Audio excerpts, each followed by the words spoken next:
real conversations, and some hard truths. Gangs, drugs, and guns. Giving a voice to those willing to sacrifice. We have stories that need to be told. We have lessons that need to be taught. Protect and serve. Welcome to The Quiet Professional. Hey everybody, welcome back. Nathan Romas with you.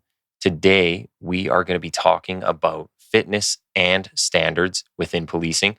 For that, I have the CEO of FitForce, Jay Smith, on the program. Jay began his career in 1989 as the first Director of Physical Fitness and Health Maintenance Programs for the Massachusetts Criminal Justice Training Council.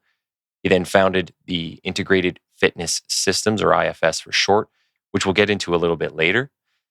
Jay has a Master of Science degree in exercise physiology, is a certified strength and conditioning specialist with the National Strength and Conditioning Association, as well as a club coach with the United States Weightlifting Federation. He's also an author and has published several articles, chapters, and technical reports on fitness standards. There's much more that he's done, but that's just like a little snippet from the bio. So welcome, Jay. Thank you, sir. Morning. Glad to be here. Yeah, glad we could get you on. I guess the full disclosure, the mutual connection here is Matt Domiancic. So he was one of the prior guests I had on here, and he recommended you, said, you got to chat with this guy. He's awesome. So you came highly recommended. Matt's a good man. We've known each other probably 20 or more years, I'm going to guess. Oh, wow. Okay. I like that. Yeah, we have a very, very good friendship.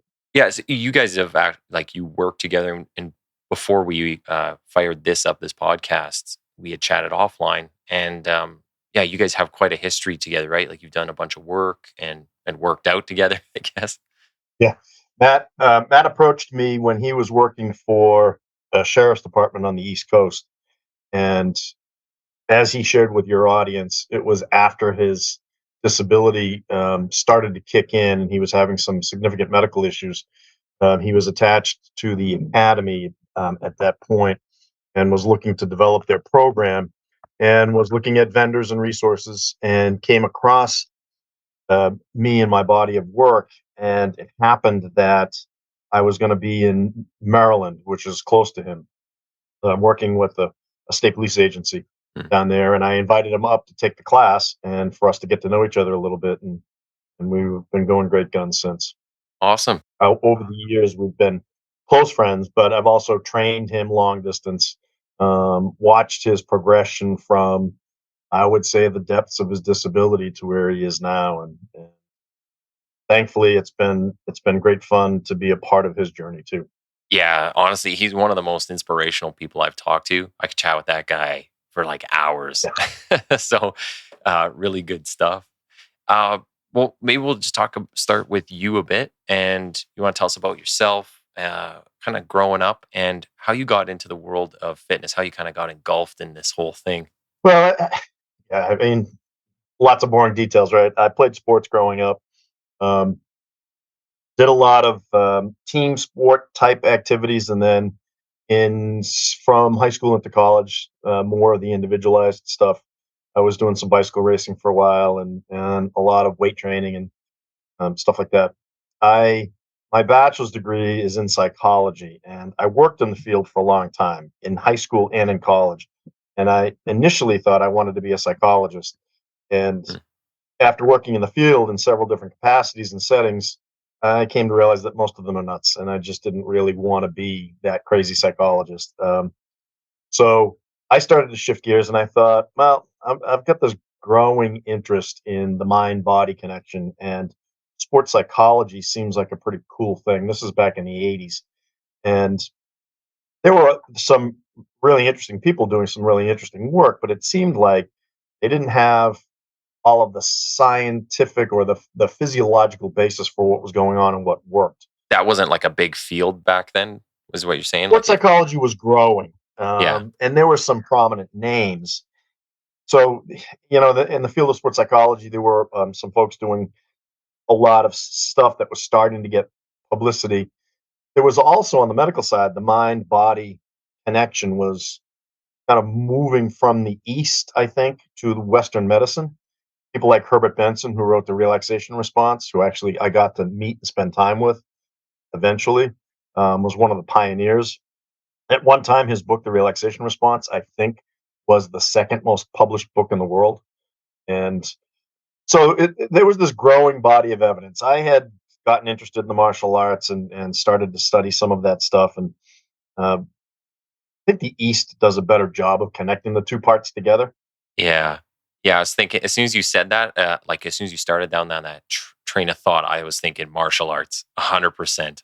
I wanted to get more of the physiology. I thought that might give me a leg up in the field, and then I would go on for my doctorate in sports psychology. And that was the plan. But there's a I have to learn how to say this phrase in Yiddish because it's a Yiddish phrase, but the translation is "man plans, God laughs."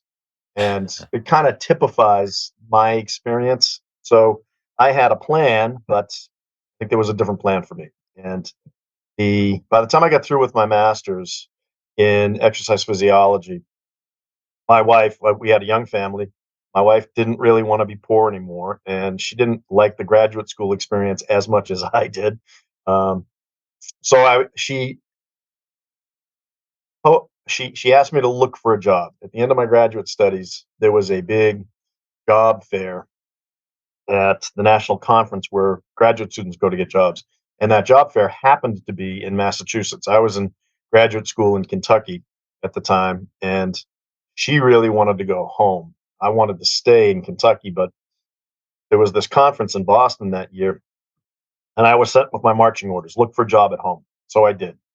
And I applied for the one job that I knew I wouldn't get. There was in Massachusetts in 1988 a high profile training incident, the Western Massachusetts Police Training Academy. Hmm. I was in graduate school at the time, and the interest there was a lot of backstory to this, but the interesting part of this was that Christmas 1988, I was en route to or from Kentucky to home with my family, and I was at a truck stop reading one of the local newspapers about this incident that had occurred at the police academy. And essentially, what had happened in September 1988, the Criminal Justice Training Council, which was the agency tasked with conducting municipal police training then in Massachusetts, was using a training model that was used all over the world and in this country, which was it was a modified stress approach to training. It was an indoctrination phase at the beginning of the training environment, and it was characterized by lots and lots of atypical physical activity, water hardening, so you didn't get much water. The rest of the equation that took place in Massachusetts was that in September it was particularly hot and humid those days, and it was a particularly unfit group of police officer candidates that were in the academy. Okay. Reaching back a little bit further, the previous year, the agency had contracted with Dr. Tom Collingwood, who is kind of the grandfather of all of us in law enforcement fitness. He's the guy that put Cooper's Institute on the map with respect to law enforcement fitness in Dallas. He had been contracted by the agency to create a set of standards.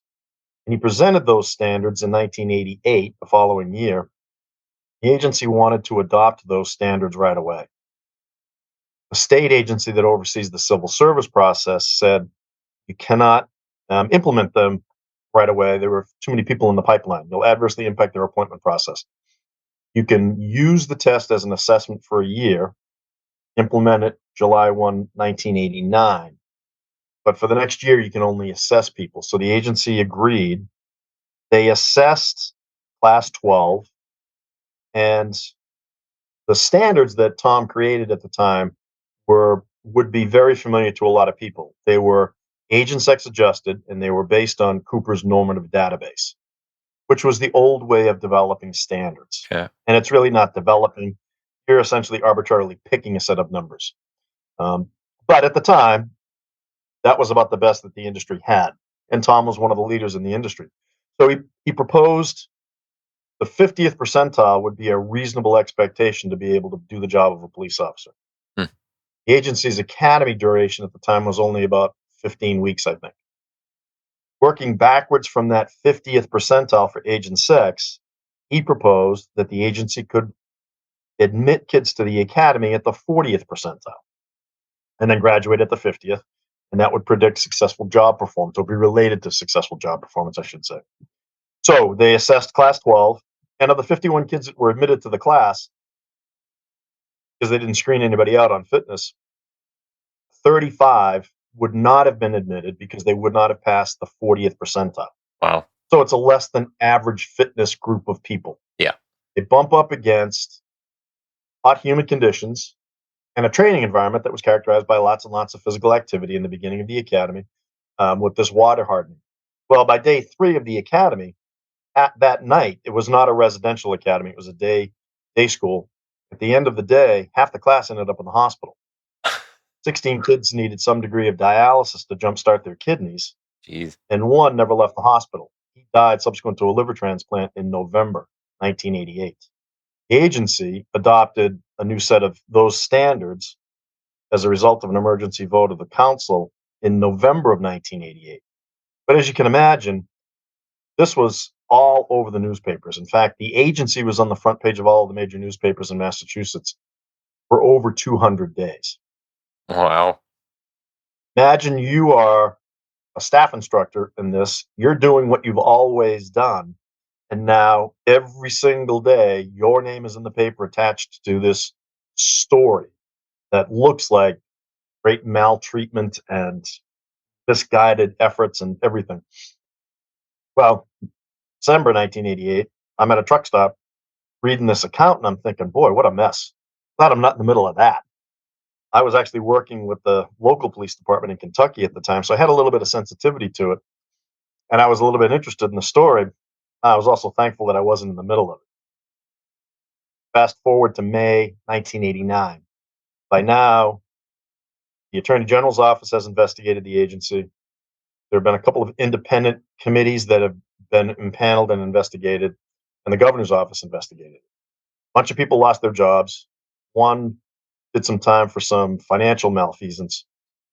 One of the reforms of all of that was the creation of this new statewide position that was going to oversee all of the fitness at the police academies in Massachusetts. Are all the academies like, so is this how it's structured now? Like all the academies learn from this one spot, or? No, it's their model is similar. The players and agencies have changed, Okay. but in Massachusetts, as virtually every state in the states has an agency that oversees police training. Hmm. And they do it in one of a couple of different ways. They may certify programs, they may conduct the training, they may certify the individuals, but there's some variation. And the common acronym here is those are post agencies, peace officer or police officer standards and training. Okay. And so I think, to the best of my knowledge, almost all 50 of our states has a post council that operates in some capacity to oversee municipal training. Yeah. Sometimes the state police fall under their own jurisdiction, but that varies. Yeah. Like up here, so in our province, the province of Alberta, we have one standard for the province, and Mhm. then just the federal police, the RCMP, Sure. they run their own stuff. So, And it's even more disjointed down here, as Mhm. you can imagine. There is no central body in the country that oversees all of this, Okay. any of this. It's all at the state level. Most of it is statutorily mandated. So the model is that the agency at the time, and I believe they still do, either conduct the training themselves or they certify the training that occurs at another location.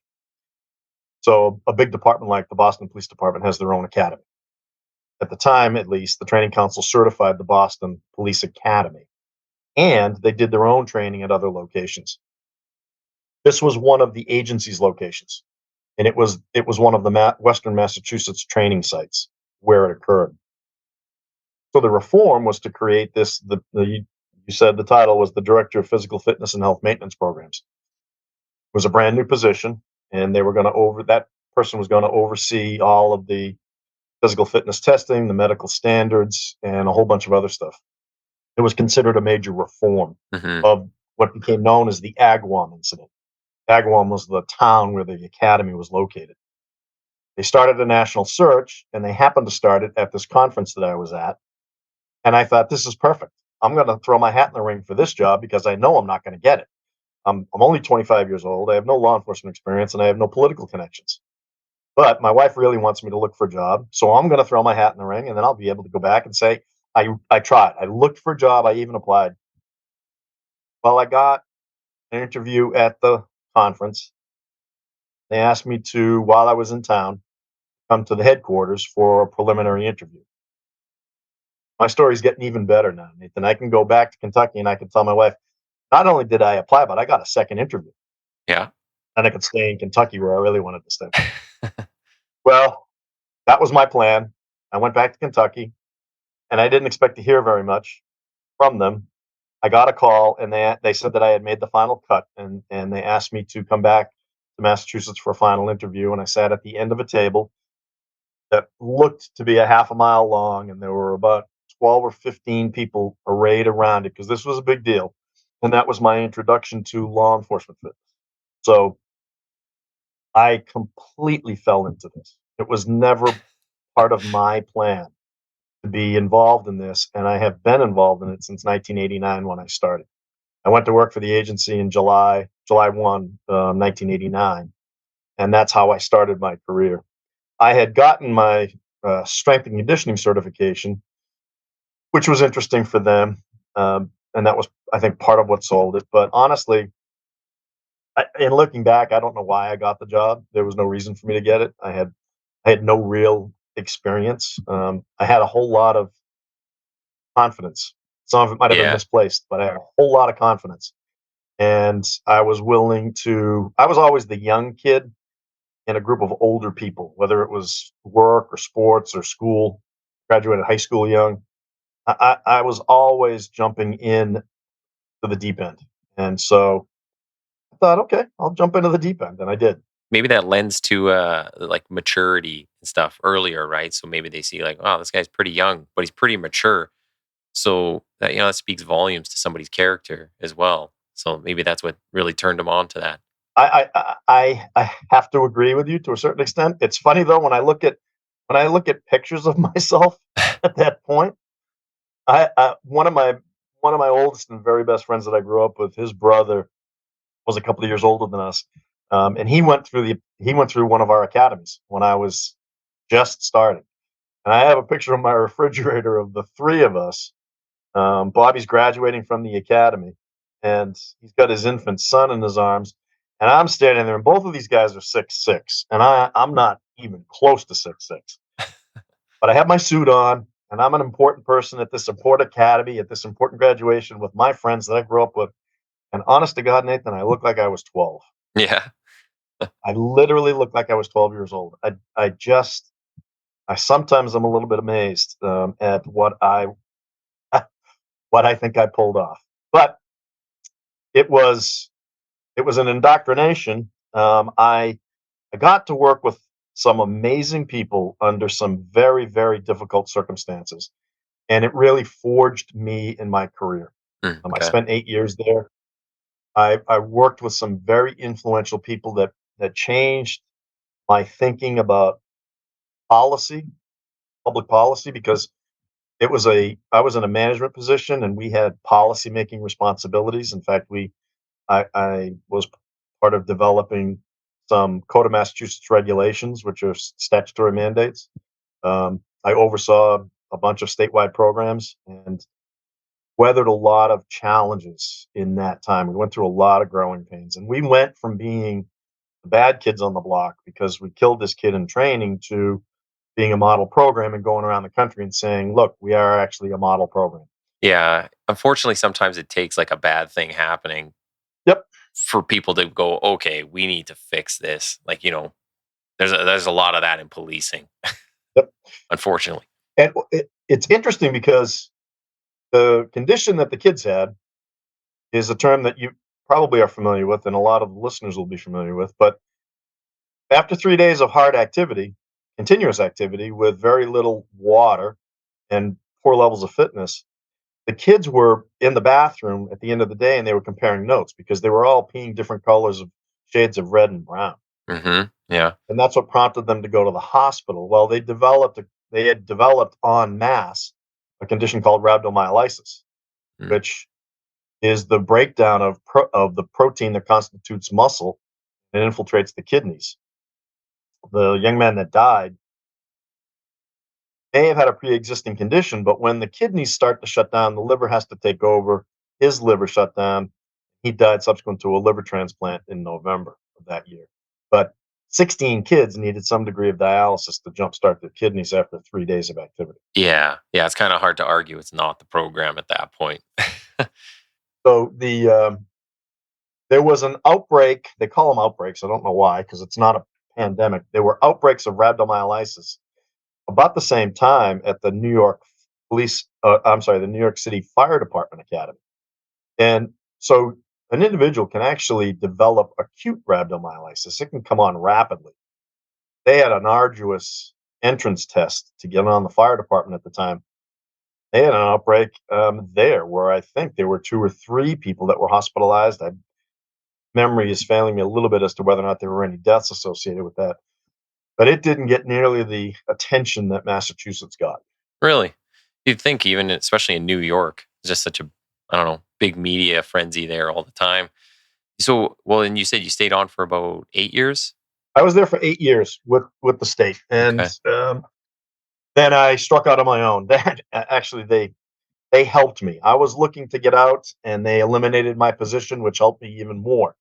Um, we went from, and this is kind of a cautionary tale. We went from the depths to the heights to thinking they didn't need the position anymore. And it coincided with every single year that I was there, the state agency that oversees the civil service process wanted to take back the testing to get into the academy. And every year, the executive director that was in position at the time fought it, except the last guy that was in that seat when I left. And he succumbed to the pressures that were exerted against him. And he gave up both the physical fitness testing to get into the academies, as well as the medical screening. And my argument was that the academy staff, the cadre of instructors now, are going to need even more support because they've had 8 years Hmm.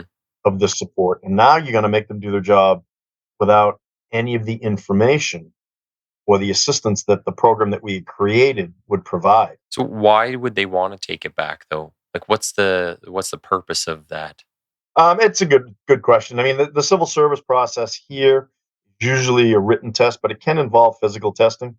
And I guess to somebody, it seemed seamless for them to retain both the written testing and the physical testing. Unfortunately, there was also at the time this big shift as to what should tests look like, and they adopted a job performance test Hmm. that essentially doesn't screen anybody Oh, out. okay. So as low as the standards were, Yeah, like usually I see when, and this is same up in Canada too, but like if all of a sudden there's like a hard change in standards or somebody's like, no, I want that now, it's usually like a political play or we have recruiting issues. So all of a sudden I'm going to change something so I can, like you're saying, nobody's getting screened out. It's like, oh, but look, we have all these bodies now. It's like, yeah, but they're not physically qualified to do the job. So yeah, it's kind of interesting, like the stories behind these things. and it gets played out a lot. It's not at all uncommon, as you just said. You guys have seen, you see it up there as well. Sometimes it's an incident, as you said. Sometimes there's a need for a reform. Now I think we're dealing with the, pressures that are being exerted because we don't have candidates, and the candidates that we have, and we were talking about this a little bit earlier. The candidates that are coming to us are not in good shape, and so there's a lot of pressure coming from a lot of areas to Mhm. look at what are we doing to screen people out, and it raises a lot of important questions about how do we create standards. Yeah, and so just before we do get into the standards part, I do want to just ask about like this integrated fitness systems because you created this pretty early in your career. From what I was reading on the bio, you kind of went from It, doing this director spot to creating this. So, what is IFS and how did that come about? it was a doing business as, it's a designation that we have here. So it's an informal business structure called a DBA, doing business as. Okay. When I left state service, I had looked around at a couple of different options. I got involved in the creation of this entity called FitForce. Human Kinetics is at least I believe they still are. They were at one time the world's largest publisher of health and fitness related information. So if you have a textbook or a journal that's fitness related, there's a good chance it comes from Human Kinetics. Tom Collingwood, who I mentioned, I had worked with Tom when after I got to the Criminal Justice Training Council. I worked with him because he had created the tests and standards, and then the agency hired him to create a couple of more sets of tests and standards for other constituents that we had. At the time, the agency also worked with corrections and parole. And so Tom and I got to know each other over the years. And Tom, a small community, Tom was good friends with the publisher at HK. Reiner Martins was the founder of the company. Tom had been with Cooper's Institute, went out on his own, was doing tests and standards, still using Cooper's resources. But there were some areas where he felt the police community wasn't being properly served. And so he convinced Reiner with his resources as a publishing company that perhaps he could jump in and fill some of that void Mm. with the information and delivery systems. So he became the technical advisor to Human Kinetics for the creation of this FitForce entity. And as they were developing it, they were looking for somebody to run it. Tom wasn't going to run it. He was just going to be the technical advisor. So my name came up, another guy's name from out west came up. We both turned it down, but we stayed involved in the creation of it. Bob Hoffman was had just retired from the Army, had a brilliant career as an Army Ranger, and had a fitness background, and he jumped into the mix. And we all helped to create this FitForce entity, which became a training entity. There was information that was available. We also created tests and standards, and we did that together under the umbrella of Human Kinetics. Okay. So I was doing that while I was at the training council. When I left the training council in 97, 8 years later, I had this affiliation with HK and Human Kinetics. I was part of their national faculty and advisory team. And I struck out on my own. I had looked a little bit for work with different companies, and I decided I think I want to try working for myself. So I created integrated fitness systems. I had become pretty involved in use of force training when I was at the training council, mostly through a private entity that no longer exists actually exists under a different name. But I was certified through the state, and I was certified through this private vendor. I did a lot of use of force training and some firearms and some other stuff. But it was mostly from a fitness perspective because I've never been a police officer. From a practical, from a training, and from a functional standpoint, the relationship between fitness and these other disciplines, Mm. physical skills areas, is inarguable. And I wanted to try to contribute to that as much as I could. So Integrated Fitness Systems was my first business entity. I was working for HK as a contractor. I was doing some other work, did some work for the federal government as a private individual. And I started Integrated Fitness Systems. And I continued to do use of force training for this private company. And I was doing fitness stuff. It was an umbrella for me to be able to reach out. All right. Tom had his own business entity. And then, so I left state service in 97. We went live with FitForce. I believe we started creating it in 93. I think we went live in 95. By 1998, one of my concerns about Human Kinetics and FitForce was that they were expecting to make too much money out of this entity from law enforcement. I just didn't think it was going to work. That was why I didn't jump at the job that they offered me. It turned out that I was correct in my assumption because by 1998, I was negotiating with them to acquire FitForce from Human Kinetics. They wanted to see it continue, so I got the bargain basement price for FitForce. And by 1998, 99, I was running FitForce activities. Okay. I had integrated fitness systems, I had FitForce. Tom had fitness intervention technologies. And Bob eventually left HK and he started his own entity and was working with a couple of other contractors. So we had this consortium of different entities, and a lot of people were trying to understand how do they relate to each other. And I was the kid in the group. Tom has been retired for a long time. Tom's in his 80s, and unfortunately, we lost Bobby 5 or 6 years ago uh, to a brain cancer. Bobby would now be, I think, 73 or 74. Also, quite the age range. Yeah, and we were all very close. Tom has been my mentor for 30 years or more, and Bobby was a mentor for me too. I really have been blessed with the people that I have been able to be associated with. In any event, I eventually incorporated FitForce in Massachusetts, so it is an S corp it registered in the state, and it's been the sole entity. I dropped integrated fitness systems a long time ago, and a lot with when that happened, I also essentially stopped doing use of force training. Um, I did it for private entities once in a while, private individuals, but I wasn't doing any more cop use of force training once I dropped IFS. Fitness just became the primary focus. I have always relied on it, and it has informed an awful lot of what I do, including coaching sports. But Mm. the primary thrust of what I've done for the last 25 years, I think, is just it's mostly fitness. Okay.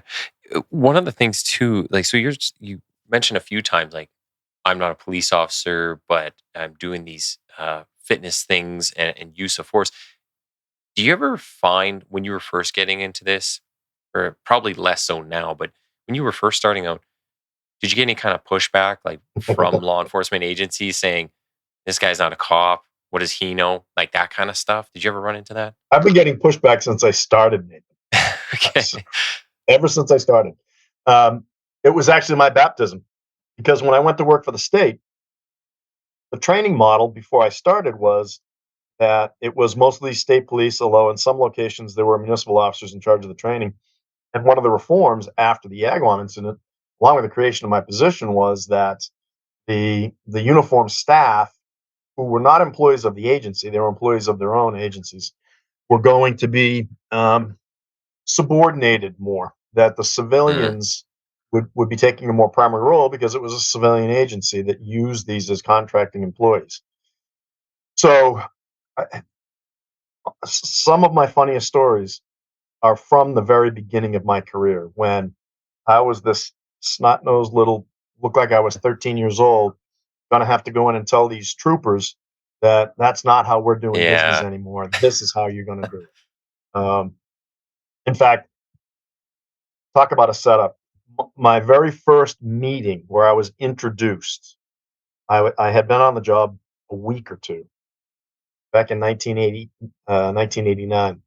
The executive director at the time wanted to introduce me to all of the fitness instructors and all of the academy directors. So we had a big meeting. And the way he presented me was, this is the new sheriff in town, and you're going to do what he tells you to do. And I'm trying to keep my serious face on and still try to win people over. I won't say his name, but there was an old guard instructor who had been with a police department in the Boston area, and he was a mountain of a guy, and had been around and fought in World War II, and was a Marine.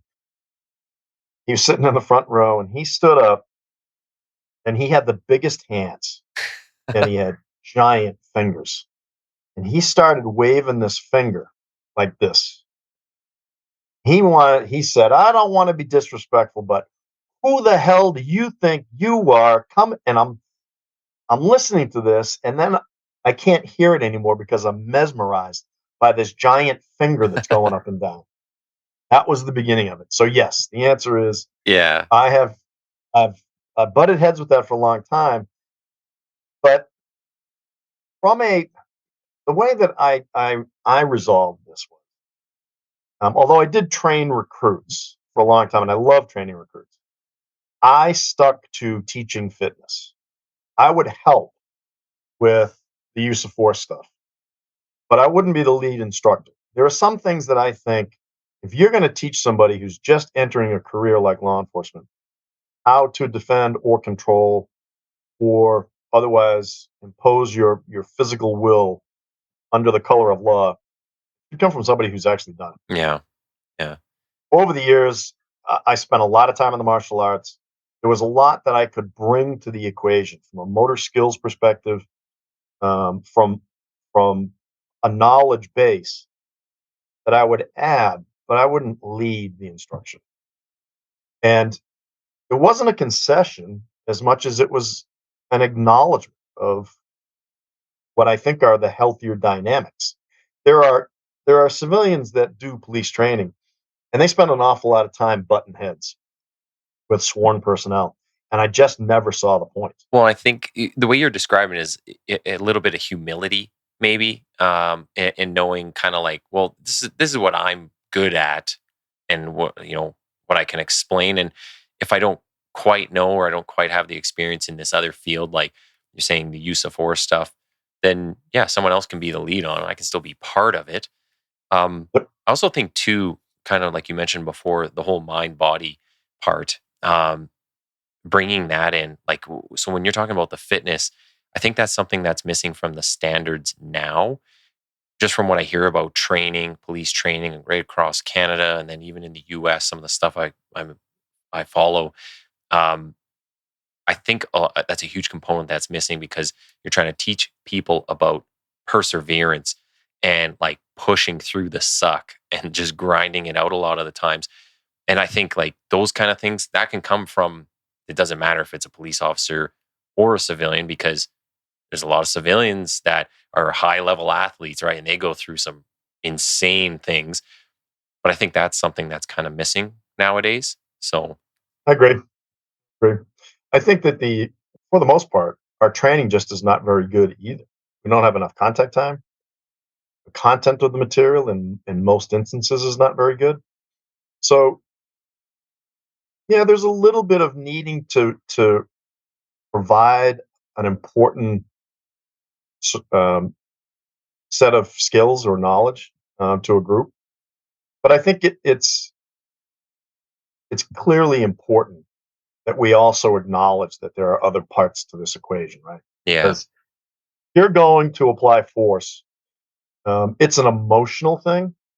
We got even then 30 years ago, we were getting a lot of people in the academy that had never been in a fight, never been in a confrontation. Yeah. Um, they have their own internal emotional environment that they've got to deal with and try to overcome as they're trying to both learn this skill and see themselves in a position where they can actually administer it or perform it.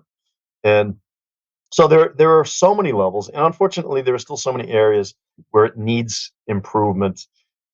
My small part of the world of it was that I just felt like if I'm going to train people, I would prefer to train instructors in use of force because I think you're going to be an instructor, you need to be more open-minded. You need to be Hmm. willing to take what may appear to come from a disparate area or pull stuff together because you've assumed the responsibility to instruct other people.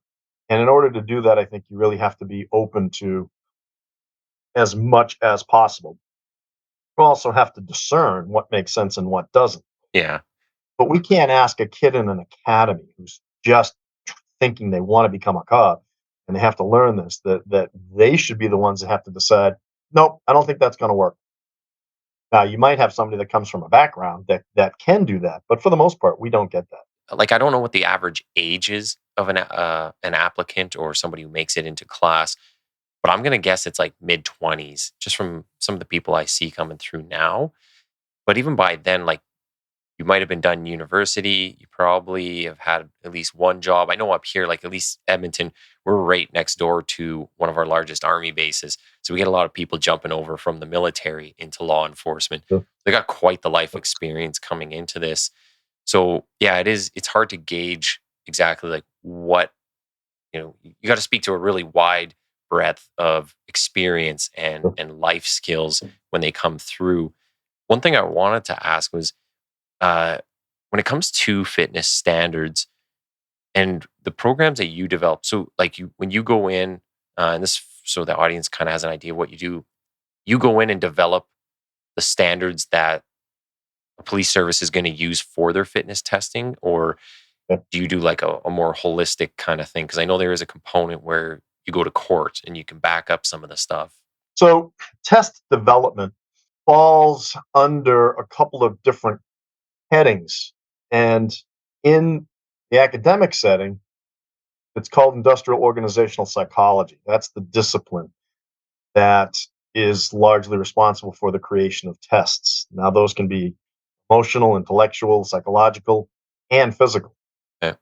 My opinion of most IOs is that they don't do a good job with the physical, but the test development and how you validate a test falls under that rubric.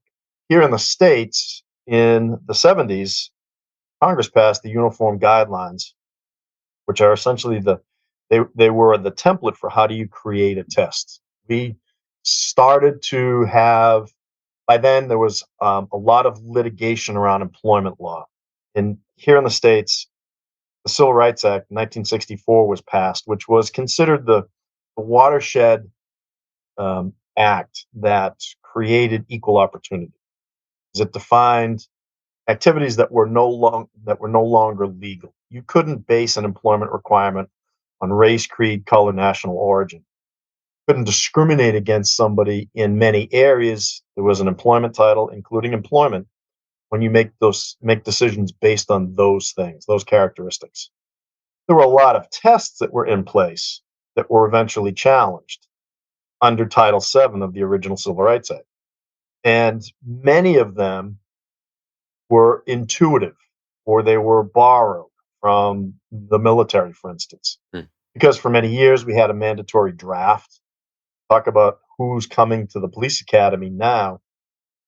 For many decades, we had people coming that had matriculated from the military to law enforcement. They liked the military life, so they chose the paramilitary life, and they went from the army or some other branch to law enforcement. Some of the tests that were used in the military also found their way into civilian law enforcement. Yeah.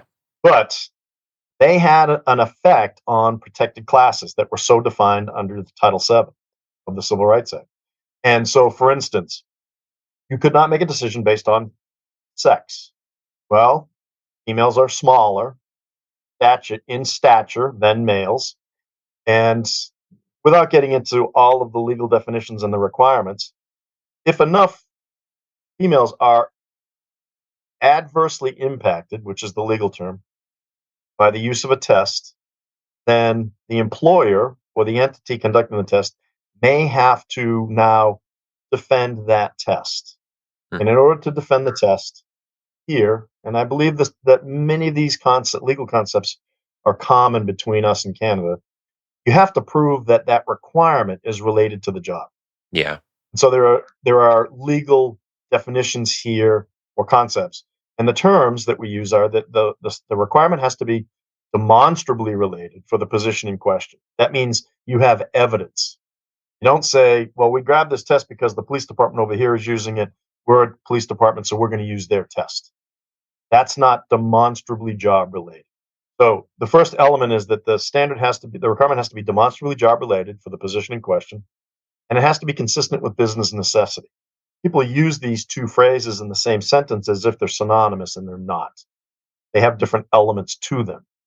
But for instance, business necessity suggests that physical fitness is so important to the job that you can't get into the training environment until you demonstrate a reasonable level of it. Well, I find that part kind of interesting in that so you get into the job, you have to meet a certain standard, but once you're in the job, you don't really have to maintain it, like to be operational. And that's exactly where business necessity fails in law enforcement, because as you just said, virtually every entity has got an entrance requirement, and almost none have an employment requirement for continued employment. Do you know any that do? Oh, yeah. Outside of specialized units? Like outside of, if you're in tactical or whatever, but for like, say, a general patrol constable, is there an organization that does? Yes, we have a few agencies that we've worked with over the years that do. Hmm. Okay. And frankly, it's if you do not have incumbent standards, there's a good chance you're not going to be able to defend your applicant standards, at least in the courts here. Hmm. Mhm. The difference is that we don't have a lot of smart attorneys that can litigate this thing. So, why aren't more agencies challenging this is beyond me, and I don't want to tip our hand on that one. But the fact of the matter is that you have to have those pieces. So that fitness element, as you've said, should be a part of their entire career. Going back to your question, though, about how we create the tests and standards, we have to comply with uniform guidelines, which are dated. They've never been modified. In this country, and these organizations also have influence in the world, the Society of Industrial Organizational Psychologists, as well as the American Psychological Association, have continually updated their standards for how do you create and validate a test. We comply with all of those things when we go into an agency to create a test. So I mentioned Tom Collingwood, and the way we used to adopt normative data as standards. It was an arbitrary decision.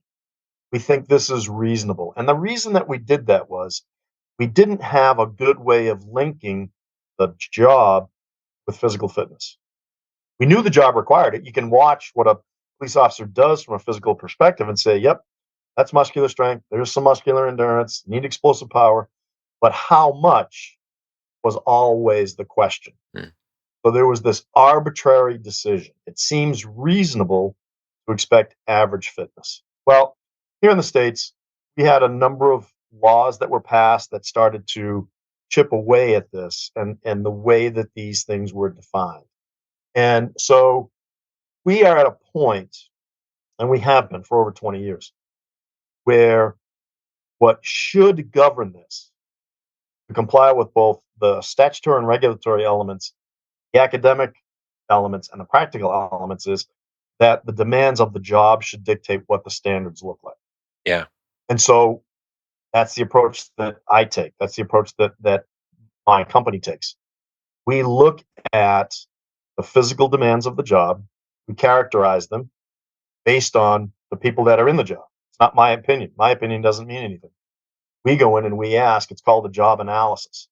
You would go into your department and ask all of your sworn personnel, if we can, what do you do? And we would give them lists of physical tasks, and we would ask them to rate the tasks according to how often they do them, how important they are, that they be done correctly, and what would happen if they could not do them Okay. in the line of duty. That information we then apply statistical analysis to, and we present the findings to you guys, the people that do the job. So I want to talk to people that do the job, train others, supervise others to do the job. That helps to further validate the findings. And then together we create depictions of the job. It's called the job content test. We like to use scenarios where we put a bunch of stuff together. And these are real world situations that officers in the department may encounter that are emergency and time sensitive in nature. Put those together. So it may be responding to an active shooter, maybe one of the scenarios. And in that, we take the information from the job analysis and we might populate it with distances run and obstacles overcome and objects pushed and pulled. It could be victims or doors or other things. And we create these scenarios that are depictions of the job. We get people to agree, yep, this looks right. And there's usually two or three. And then when we go back to your department, we test everybody on those scenarios, the job content tests, and we also put them through a physical fitness test battery. And these are valid tests from the industry of muscular strength and endurance and explosive power and aerobic capacity and anaerobic capacity. So the data set would be Nathan's going to come in and with a test group in the morning, he's going to do a physical fitness test battery and we're going to get his results. And then in the afternoon, we're going to put him through these job simulation tests and we're going to time you. We're going to rate your performance. And that becomes one data set. And then we collect it for a whole bunch of people. And one of the methods of test validation is called criterion related validity. In a criterion related test or study, you have two tests. You have a predictor test, that's the physical fitness test, and you have a job content, it's called the criterion measure of job performance. And the goal is to find out, is there a level of physical fitness on the predictor test that predicts with a high degree of certainty successful job performance on the job content test? And we have thresholds for that. And we want to be able to predict with a very high degree of certainty. Because the implications of this are that if you deny somebody who could otherwise do the job, then you are discriminating. Yeah. And if you allow people in that cannot do the job, then you are negligent. Yeah. So there are two sides to this coin. And this is an interesting question that we pose. If you have a test with a standard, how many potential outcomes are there? You got a test with a standard. Yeah. How many potential outcomes are there? Obviously, the two, like you're talking. Pass or fail, right? Yep. Well, in a predictive test, this comes from the field of medicine, and this was one of the things that Tom brought our testing into the 21st century. With a medical test, and we heard all about this a couple of years ago with all of the tests for the bug that invaded the world. We have four people. We administer the test to you. You have the bug, and the test says you have the bug. I take the test, I don't have it, and the test says I don't have it. Well, in a perfect world, it's going to be one of those two outcomes. But Joe over here, he has it. The test said he didn't have it. And Sally, she doesn't have it, but the test said she did have it. Mm-hmm. So in a predictive test, as in the field of medicine, for instance, there are four potential outcomes. True positives and true negatives are the easy ones. But sometimes the test misclassifies you as having it when you don't. Yeah. Or not having it when you're somewhere in between. You cannot escape this because no test is perfect. The condition that we're talking about is the physical ability to be able to do the job. So I want to be able to predict with a high degree of certainty that if you can do this, then you can do the job. And I want to also have a high degree of certainty that if you cannot do this, you cannot do the job. Now, the beauty of this is that, and this is the part that falls on deaf ears, people that are making these decisions, we're not talking about an immutable characteristic. Your ability to generate force can be changed with an intervention. Yeah. You don't do push-ups. You can't pass the push-up test. But all things being equal, if I put you on a training program, you can do push-ups now and you can pass the test. Unlike height, age, used to be that you couldn't change your sex. These characteristics are immutable. But the ability to generate force, sustain force, to maintain work, those are all changeable. And it just takes a little bit of an intervention to be able to do that. That kind of puts me on. So we're just coming up to the end of the time, but I want to make sure we talk about this because I think we're right on that track. So if you look at things like having females in tactical units, and this is a conversation you see right across Canada. I'm sure it comes up in the US. Yep. How do you create a standard that says, okay, this has to be the bare minimum, the basic, or something that everybody has to achieve, and it's non-discriminatory on all these different bases, and it's still going to be acceptable? Because any of the female members that I've ever talked to that have been told to go, trial for a tactical unit, any of the ones I know specifically have always felt like they're just getting told to do that because it's tokenism. Someone's just trying to use them as the promotion example, whatever it might be, but they want to get there on their own merit and validity. So how do you create that kind of a standard for somebody? So the first part of your question was, how do we deal with the issue of discrimination? It is the agency's responsibility to discriminate. Yeah. Lawfully. Mm-hmm. So what is lawful? Lawful is that it is based on the job. It is not based on your sex. It is not based on your height. So the first part of that is that we have to come up with a consensus. What does it take to successfully perform the duties of a SWAT operator? Well, first of all, we have to know what a SWAT operator does. And then we have to know what is effective, because being able to carry a ram to a door to breach it is a task that may be required. If you weigh 100 pounds and you're wearing 40 pounds of turnout gear and you're carrying a 40-pound ram and it happens so slowly that you can't get to the door in time, then you're not able to successfully do the job. So there has to be an understanding of what is the job. And then you have to depict that. And there has to be a consensus. What is acceptable performance? And if you do that correctly, then it's not the test that is the source of the discrimination. It's the job. Yeah. And we have to assume that at least at this level, not everybody can do this job. There's a reason why we don't have a lot of female firefighters, because the turnout gear for a firefighter is about 60 pounds before it gets wet, before you put a tool in their hand. Now, it might weigh a little bit less if you're on a small instead of a triple XL, but the fact of the matter is that these are absolutes. And so if we have depicted the job correctly, then again, the job is the source of the discrimination, which is lawful. It's not the test, because the test is accurate. Problem is when we try to overcome that by saying, well, we just need more females in this job. No, we need more people that can do this job. Yeah, that's a good way to put it. And it's bang on. So that's the challenge. Now, unfortunately, in a lot of jurisdictions, the SWAT tests have become kind of parodies of fitness tests. They're over the top. And I think a lot of times they get away with it because, frankly, it's not mandatory that you be a SWAT operator.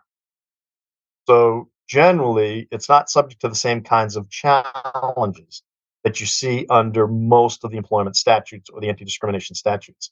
The other part of it is that I think that oftentimes they just don't want to challenge it. So they're left to their own devices. It doesn't mean that the test is good. Some of these tests are more about how can we outdo each other. That's not really what a test should look like. So I'm not going to justify every SWAT test that exists. But if we're going to do it validly and appropriately, then it has to come from an acute understanding of what does the job entail, and then what does successful performance of that job look like. Okay. Now, if you can train up to that level, then that's fine. Retake the test. So that's where policies, the creation of the test is one thing, but the policy that governs how you implement the test is also, my experience in defending agencies is policies are much more likely to get them in trouble than tests, because we do some really stupid things around policy. Yeah. That could be the challenges could be completely avoided if they had a different policy in place. And that's part of the other stuff that we provide, is support, not just in the test creation, but in the implementation of the policies and procedures. Yeah. Well, you know what? I'll encourage people to kind of check out your website because I like a lot of the different parts on there. One thing that we won't have time for today, so I'll have to get you back on, Excellent. and is talking about the expert testimony part, because offline we had a good conversation about that. I find that part very interesting. But I do want to give you time at the end here to just say how people can follow you and find your work. Like, where's the best place to get a hold of you and the company? I appreciate that. Our website is FitForce Inc. Inc. FitForceinc.com. That's the best way to get in touch with me. I've got a link there. It says info@fitforceinc.com, and that'll dump into my email. Our contact information is also the telephone number. And there's a bunch of information about the services that we provide for our clients. And I'm more than happy to. I love when I've had the opportunity to work in the provinces. I love it up there. Would welcome that opportunity. We are national in scope, so I have worked in not all, but almost all of the states in the country, and from very small agencies to our Department of Defense and our federal agencies.